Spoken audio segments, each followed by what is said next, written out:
In this video, I go through the tools I use to create a world.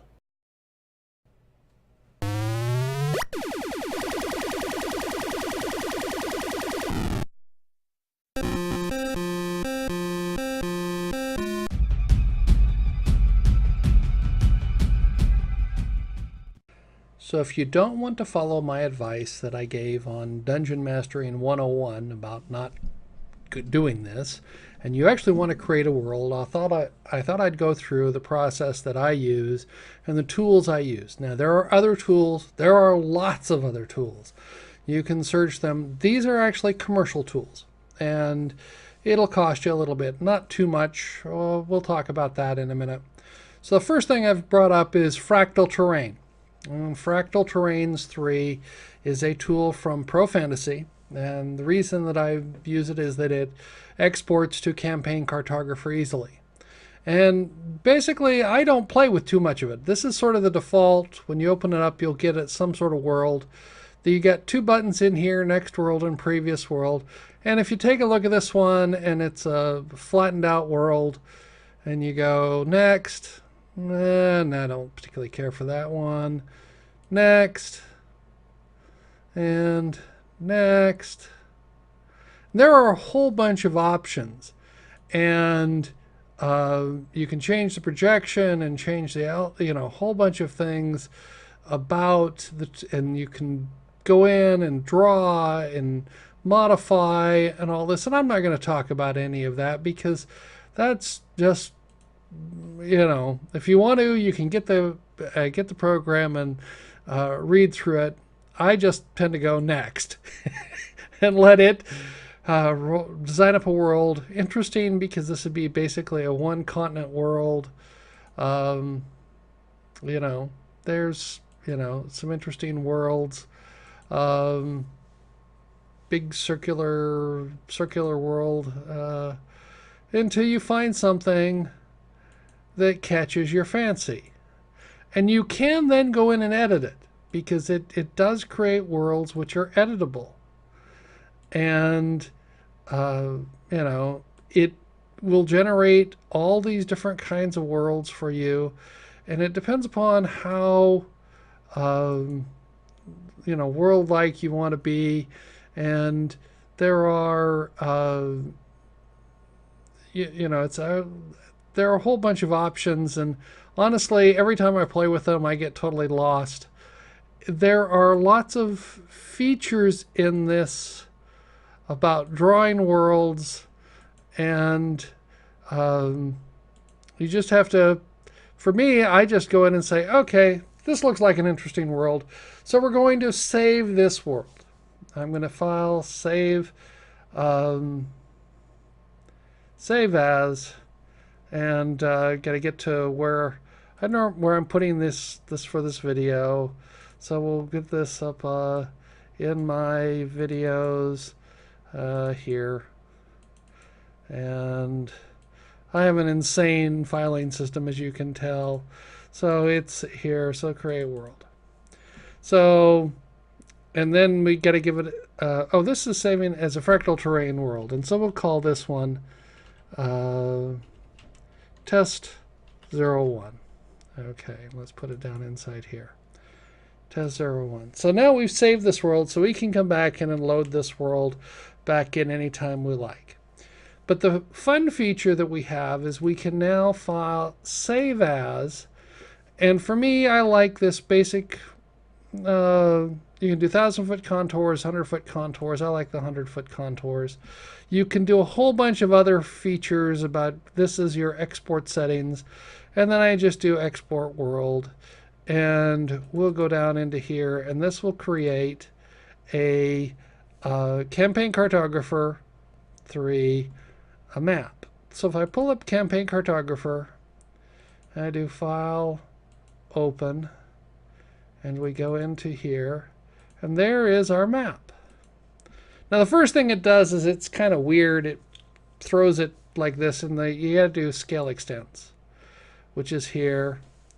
And there's our map. So now we've got the map. That's the basic 100, and the scale is probably not right. I don't know why. There's ways to turn some of this off. I just go in and delete them in Campaign Cartographer and put my own scale, and then you can do a whole bunch of adjustment from Campaign Cartographer. But let's talk about what I really like about this combination. So let's close this. Going back to fractal terrains. Now I can zoom extends or I can zoom window. So now I come down here, and this is an interesting piece of terrain, and this would be a nice place to start perhaps a campaign. So I'm going to zoom in on this section right here. Okay, so I see that it's zoomed in and I've got all this terrain here. Now if I do File, Save Campaign Cartographer file, and I pick the 100 contours, and I export the world, and I name this Zoom 01. This takes a little minute. Then I flip over to Campaign Cartographer. So here I am in Campaign Cartographer. So File, Open, Zoom 01, and when I open it, it says no, I don't want to save that. Now this is just this area, which is great. So I can zoom in and get a map of my main area really easily. Okay, so that was fun. I could create a map and I could zoom in, and you can get just the portion of this, and the altitude stuff it's there. You can go in and play with it's beyond the scope of this, but this is just how one of the tools that I use does this. But let's talk about something truly that's even more fun. So see if I can find it. So let's go back to Zoom Extend. So this is my world here, and we do tool. Is it File, Export World as multiple files, and or View Spin Image Sequence. There we go. Spin View Image Sequence. So I'm going to go into here, and we're going to create a folder called Spin, just because we are. And we can specify our size. So let's say that we're going to make this 900 pixels high, and I want to do 60 frames, and I don't want a BMP, I want to do a PNG because it's there, and I don't want to set the background color, so I will do this is test world. So we're going to name the test world, and we're going to do save. So this creates, it goes through, and this takes a second. This creates 60 frames. And we'll show you what's happening. Well, that's running. We can actually bring over here Windows Explorer. We can see that in here we're actually creating the world images. You can actually watch them as it goes through and creates all 60 of them. And so it's creating the 60 images of the world. So you can have all your images just created for you.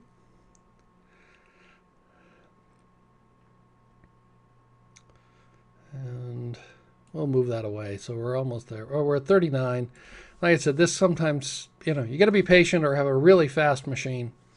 And this machine I'm running on is not terribly slow. It's an i7 running at 4.2 gigahertz. But it still just takes a little bit of time. Not a lot of time. Enough time to go in the other room and fix a cup of coffee or mug of tea or whatever and come back. And Now we've got our 60 frames. So now I'm going to switch to a very different tool, which is PowerDirector. And the reason I'm going to switch to a very different tool is just because I want to animate these 60 frames. So the first thing I'm going to want is I'm going to want a starfield. Now I'm going to put a link down to the description below about where I found how to create this in GIMP. And if you want that's there. So there we go. We drop that one. Then we come back and we grab. We're going to go into our spin world and control A, grab all the images and drag them all in there. So now this will put all the images in PowerDirector. So let's close this up or move this away out to the other side. So the first thing we're going to do is we're going to grab our nice star field and drag it down and drop it on the timeline. And I'm going to, well, we know it's going to be a little bit longer, but we'll figure out how long it actually has to be. Now we're going to select all the images, all the other images, all 60 other images, and we're going to grab those and drag them down to here. Okay. And then I'm going to scroll, I'm actually going to minimize the size a little bit, and I'm going to drag them down. No, let's try that again. So I want to grab all the images from the first one to the last one, drag them down and drop them here also. So I've got 2 revolutions, and we'll do it a third time just because.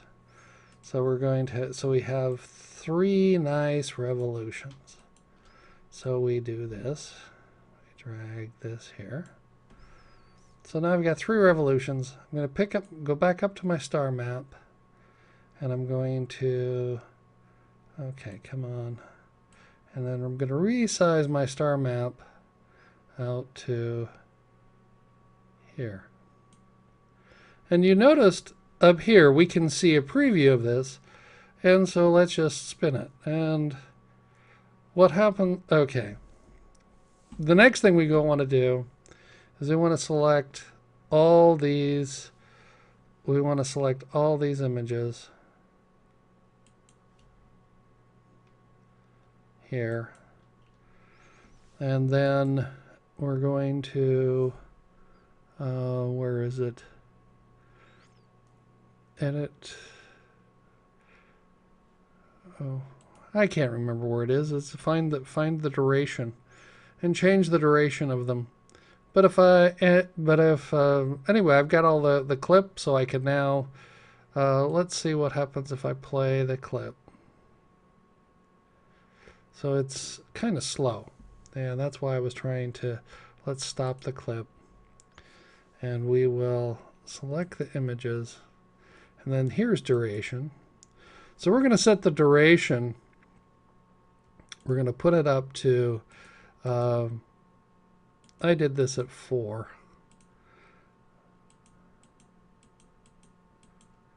So we do that. That applies to all of those. Now then, actually, I need to adjust. I should have done that before I did this. So now this will come back to this length here. And we'll zoom back in. So this is not a very long video, as you can see. So let's roll video. And okay, let's try this again.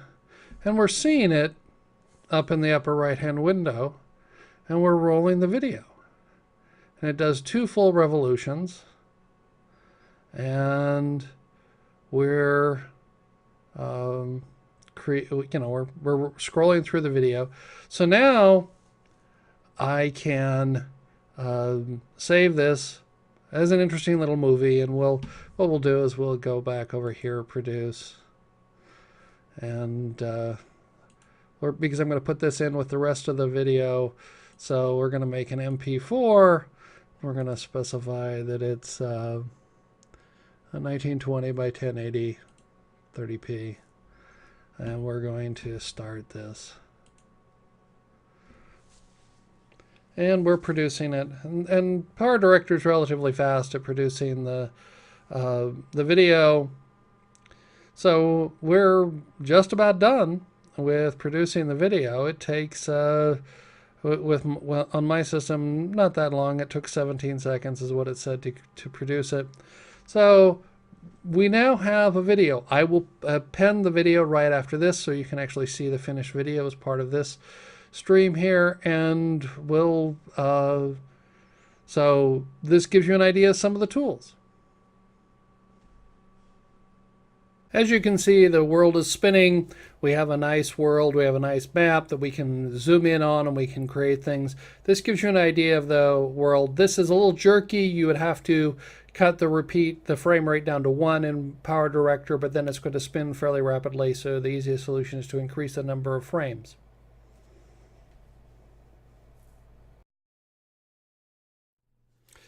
If you like my video, press the thumbs up button. I'd appreciate that. Or if this interests you, you can always subscribe to my channel. There's a button right above.